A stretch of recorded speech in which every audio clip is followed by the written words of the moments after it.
Okay, so let's see what this is about. How do you know you found a super secret conference full of millionaires and billionaires in the middle of scenic Idaho? Well, you just count the private jets. This is Sun Valley, Idaho, population 1,400. But every July, the net worth of this town gets a major boost when the Allen and Company Conference, also known as Summer Camp for Billionaires, is in session. We're heading to a conference that's so secret it's not actually announced. There's no public guest list, there's no agenda. In fact, the only way we knew it was actually happening was by calling and finding out all the rooms at the hotel were sold out. There's a lot of people I know who think... I mean, it's like, it's not necessarily a secret. It's just that, I guess it's more secret than like Davos. You know what I mean? But journalists are all over this year. I hadn't seen this much coverage of the Sun Valley shit this year. Like they don't really talk about it like this. And they haven't really talked about it like this until this year. So I guess it's like they're just kind of popping off this year on the conference itself, but it's not exactly a secret. Think they are big CEOs who've never been invited here. I'm really not sure how much access we're actually going to get. We've been standing right out here for hours. This is as far as we're allowed to go. The press is not allowed to go inside the building, and the organizers will never confirm who's actually here. So the only way to know is actually to stand outside and watch them walk in. Tesla's Elon Musk, Disney's Bob Iger, CBS's Les Moonves, and Home Depot co-founder Ken Langone. These are...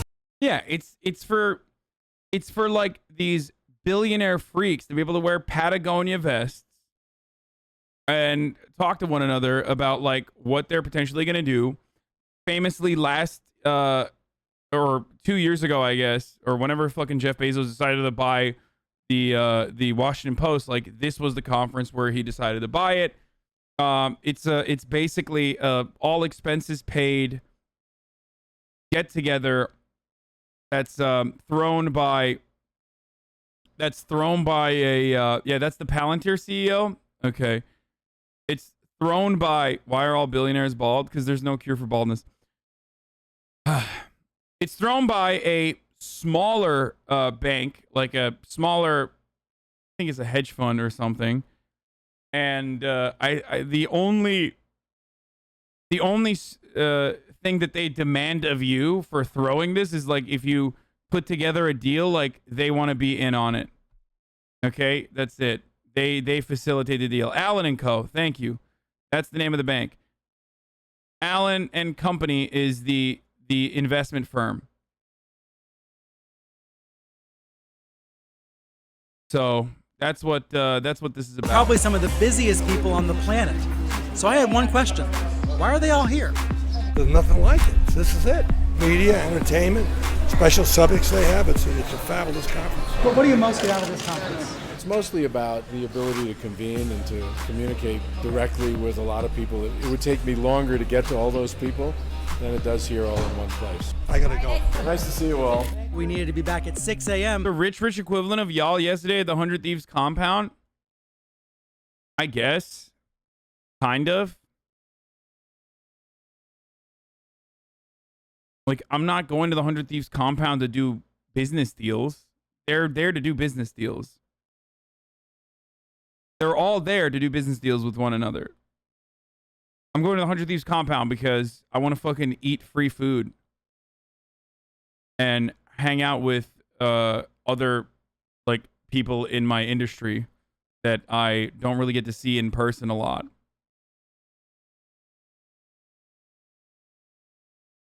That comparison made 0 sense. You guys just got drunk and stole G Fuel? Yeah.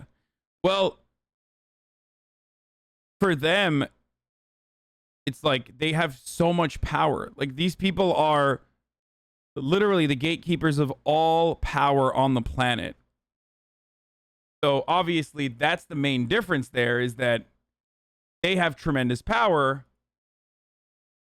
We do not.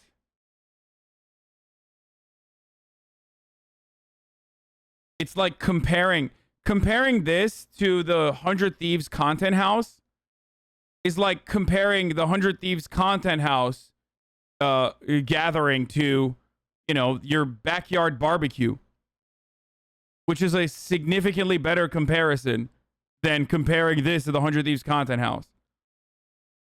That's what it is. It's a backyard barbecue.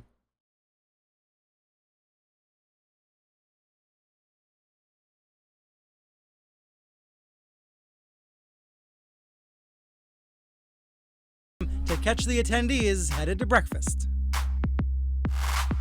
Who knows here? I mean, it's the morning.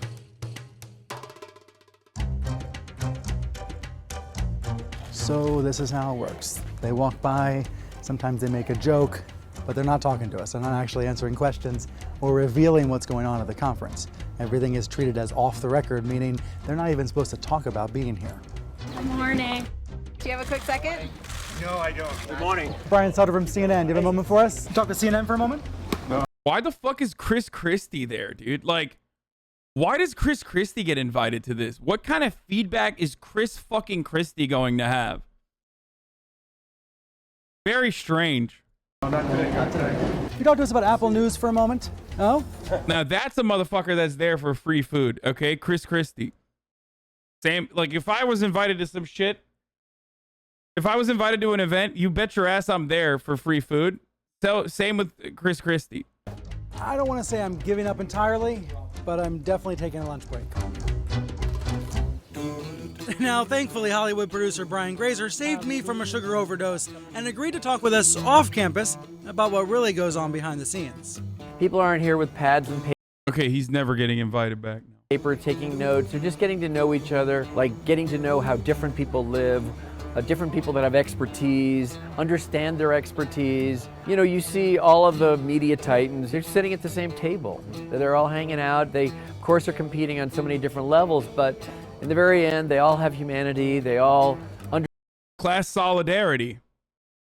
That's literally it. It's class solidarity.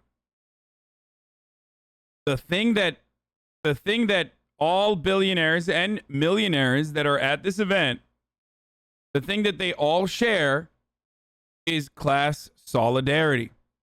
The thing that workers never have and never will have, because the billionaires and millionaires, the capital owners that have that class solidarity, do a very good job of making sure you don't.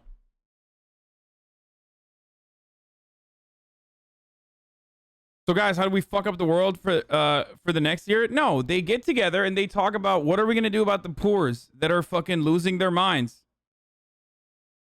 That's what they talk about. They talk about you know, riot tax, aka welfare. How much welfare is actually good?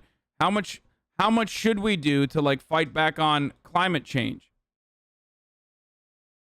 I mean, this is not a secret either. Like, they talk about this openly. If you go to Davos with a quick Google search, you can figure out like what the events are, what the panelists speak about at these sorts of functions.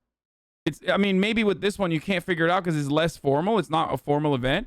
But with like Davos and shit and summits, it's literally not a secret. They talk about wealth inequality and how to deal with it. The difference is, when we talk about wealth inequality and how to deal with it, we have drastically different opinions than how they want to deal with it.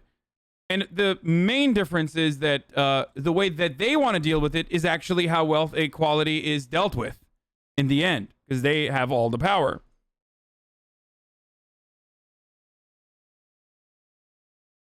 The number one Davos problem polled was fucking regulation, and the last place problem was climate change. We're all going to die. Yeah, of course.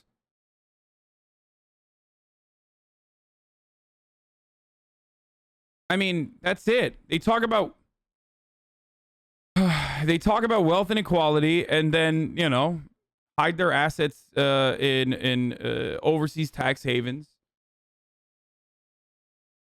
and make sure to further deregulate the government.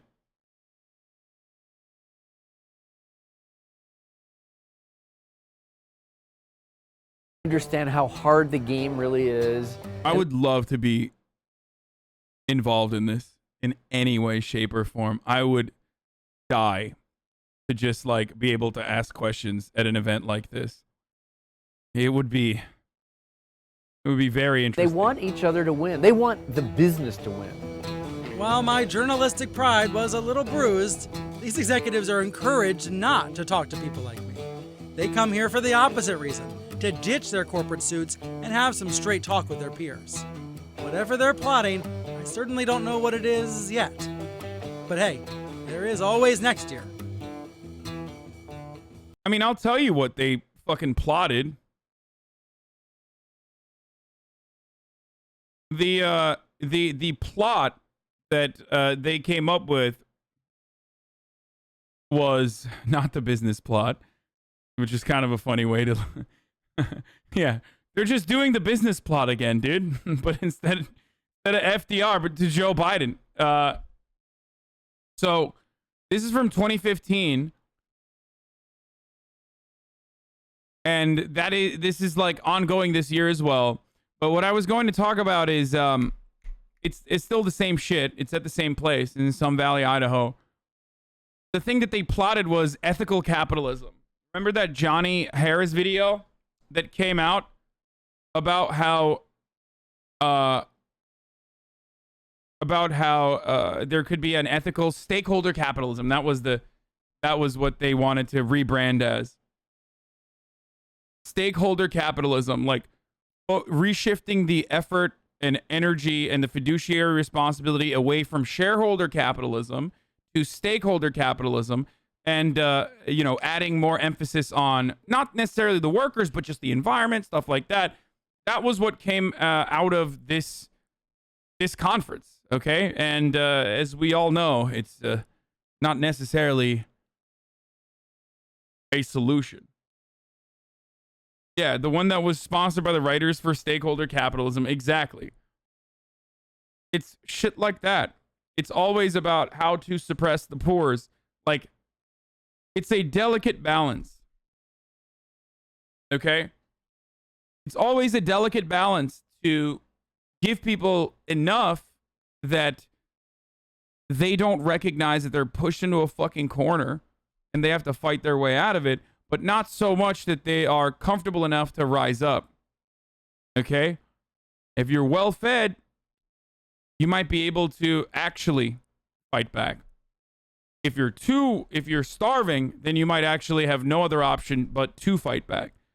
So it's always the carrot and the stick, trying to figure out that delicate balance.